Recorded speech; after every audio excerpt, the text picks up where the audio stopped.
ኤርትራና ሱዳንን ያካተተ ጥምረት ፈጥሯል በማለት አብይ አህመድ አሊ ያቀረቡትን ክስ ውድቅ አድርጓል። እኛ በራሳችን ኃይል ነው የምንተማመነው ብሏል። በትግራይ የዲሞክራሲና የልማት ጉዳዮች የሚነሳበት ሳይሆን የህዝቡ ህልውና አደጋ ውስጥ የወደቀበት ነው ሲሉ ፕሮፌሰር ክንደያ ገብረ ሕይወት ተናግረዋል።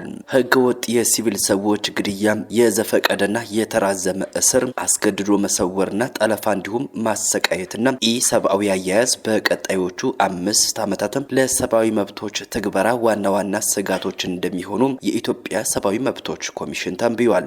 በኮንጎ በኢቦላ ወረርሽኝ ስራ ላይ ያሉ የጤና ባለሙያዎች ደሞዝ ያልተከፈላቸው በመሆኑ የስራ ማቆም አድማ አድርገዋል። አሜሪካ በኢራን ወታደራዊ መሰረተ ልማቶች ከ90 ኢላማዎች በላይ ጥቃት መፈጸሟ ታውቋል። ጤና ይስጥልን ክቡራትና ክቡራን አድማጭ ተመልካቾች ከዜና 24 የረፋዱ መርሃ ግብራችን ተጀምሯል። ክቡራን አድማጭ ተመልካቾች አዲሱን የዩቲዩብ ገጻችንን ሰብስክራይብ በማድረግ ወዳጅነታችሁን እንድታጠናክሩ የአክብሮት ግብዣችን ነው። በቀጥታም ወደ ዘገባው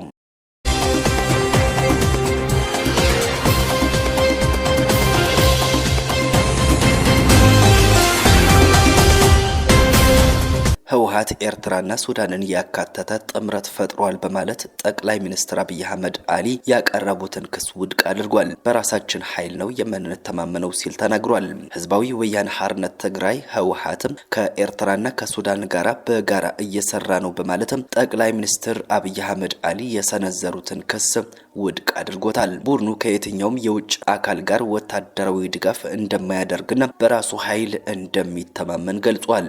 ይህ ምላሽ የተሰጠው ጠቅላይ ሚኒስትር አብይ አህመድ አሊ ባለፈው ማክሰኞ ለህዝብ ተወካዮች ምክር ቤት በሰጡት ማብራሪያ ላይ ሱዳን ህወሓትና ኤርትራም በጋራ እየሰሩ መሆኑን በመጥቀስም ይህንን ሁኔታ እንደ አውሮፓውያን አቆጣጠር በ1991 የደርግ ስርዓት እንዲወድቅ ካደረገው ጥምረት ጋር በማመሳሰል ከሰጡት አስተያየት በኋላ ነው።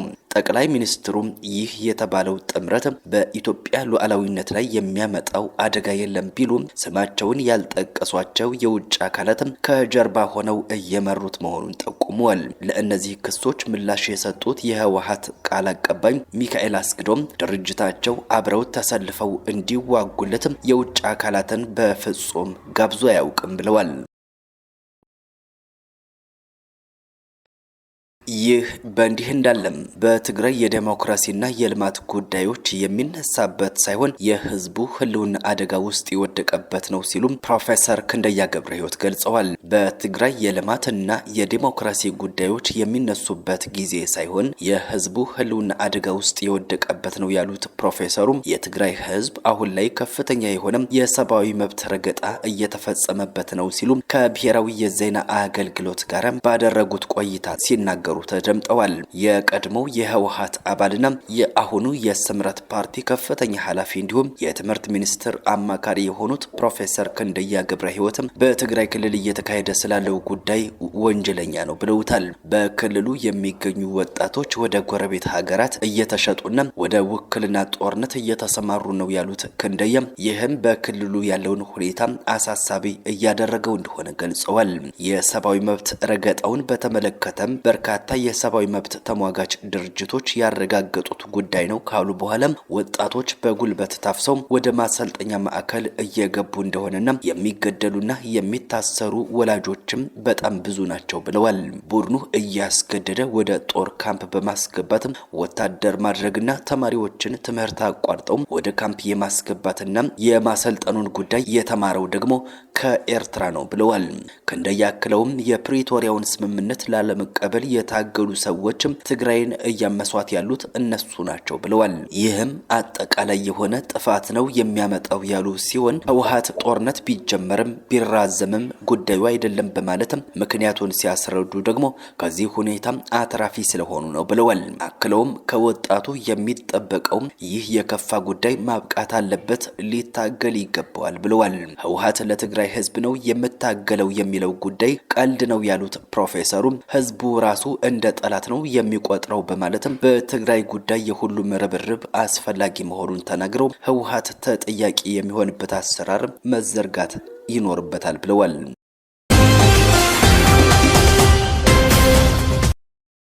ህገወጥ የሲቪል ሰዎች ግድያም፣ የዘፈቀደና የተራዘመ እስር፣ አስገድዶ መሰወርና ጠለፋ እንዲሁም ማሰቃየትና ኢሰብአዊ አያያዝ በቀጣዮቹ 5 ዓመታት ለሰብአዊ መብቶች ትግበራ ዋና ዋና ስጋቶች እንደሚሆኑ የኢትዮጵያ ሰብአዊ መብቶች ኮሚሽን ኢሰመኮ ተንብዮአል።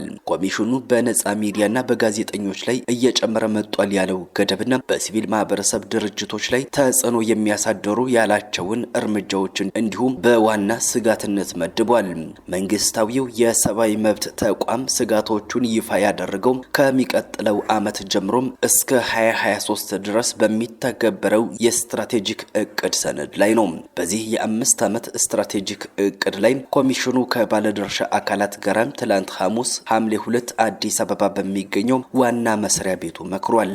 ኢሰመኮ እቅዱን ያዘጋጀው በፍጥነት እየተለወጠ ላለው የሰብአዊ መብቶች ሁኔታ ምላሽ ለመስጠት እንደሆነ አመላክቷል። ከዚህ በተጨማሪም የሰብአዊ መብት ተሟጋች ተቋሙ ወቅታዊም ሆነ አዳዲስ ተግዳሮቶችን ለመቋቋም በሚያስችል ቁመና ላይ እንዲገኝ ለማድረግ በማለም እቅዱ መዘጋጀቱን በሰነዱ ላይ ጠቁሟል።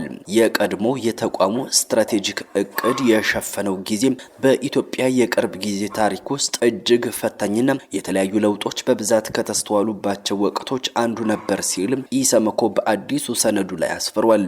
ግጭት፣ መፈናቀል፣ ሰብአዊ ቀውሶች፣ የፖለቲካ ሽግግር ለሰብአዊ መብቶች መከበር ጉልህ እንቅፋቶችንም ሆነ እድሎችን ፈጥረዋል ሲልም ሰነዱን ያለፉትን 4 ዓመታት ሁኔታ ገምግሟል። በኮንጎም በኢቦላ ወረርሽኝ ስራ ላይ ያሉ የጤና ባለሙያዎች ደሞዝ ያልተከፈላቸው በመሆኑ የስራ ማቆም አድማን አድርገዋል። የኢቦላ ወረርሽኝ ማዕከል በሆነችው ኮንጎም የጤና ተቋም ሰራተኞች ደሞዛቸው መዘግየቱን በመቃወም ከስራም እየወጡ መሆኑ ተሰምቷል።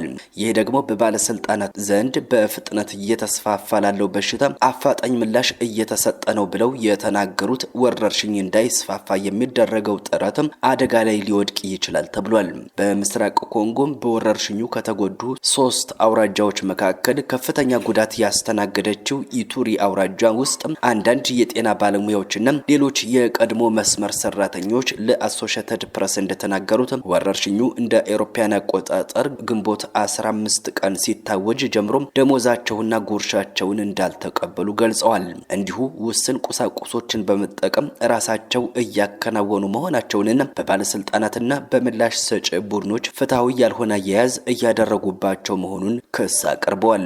የኢቦላ ቫይረስ ወረርሽኝ በሽታ ከታወጀ ጀምሮ ለስራችን ክፍያ እየጠየቀን ነበር ሲሉ በኢቱሪ ዋና ከተማ ቡኒያ የኢፒዲዮሎጂ ክትትል ኮሚቴ አባል የሆኑት ዶክተር ቢኤንሲ ካኖ ለአሶሺየትድ ፕሬስ ተናግረዋል። በቅርብ ጊዜ በወጣው የሀገሪቱ መንግስት መረጃ መሰረት 1708 በበሽታው የተያዙ ሰዎች ሲኖሩ 580 ሞትን ጨምሮ ሲመዘገብ የኢቦላ ወረርሽኝ የመጀመሪያው ወር እጅግ የከፋ እንደነበረ የጤና ባለስልጣናቱ ገልጸዋል። የስራ ማቆም አድማው የተከሰተው ለዚህ ወረርሽኝ መነሻ ምክንያት የሆነው የቡንዲቡግዮ ቫይረስ ሕክምና ክሊኒካዊ ሙከራዎች ምዝገባ ሲጀመር ነው።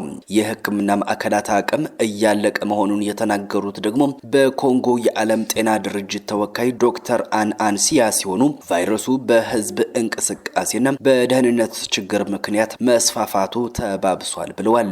የጥቅማ ጥቅሞች አለመከፈል እኛን እና ቤተሰቦቻችን ለከፍተኛ ማህበራዊና ኢኮኖሚያዊ ችግሮች ያጋልጠናል፣ እንዲሁም የኑሮ ሁኔታዎቻችንን የከፋ ያደርገዋል በማለትም ዶክተር ቢኤንሲ ገልጸዋል።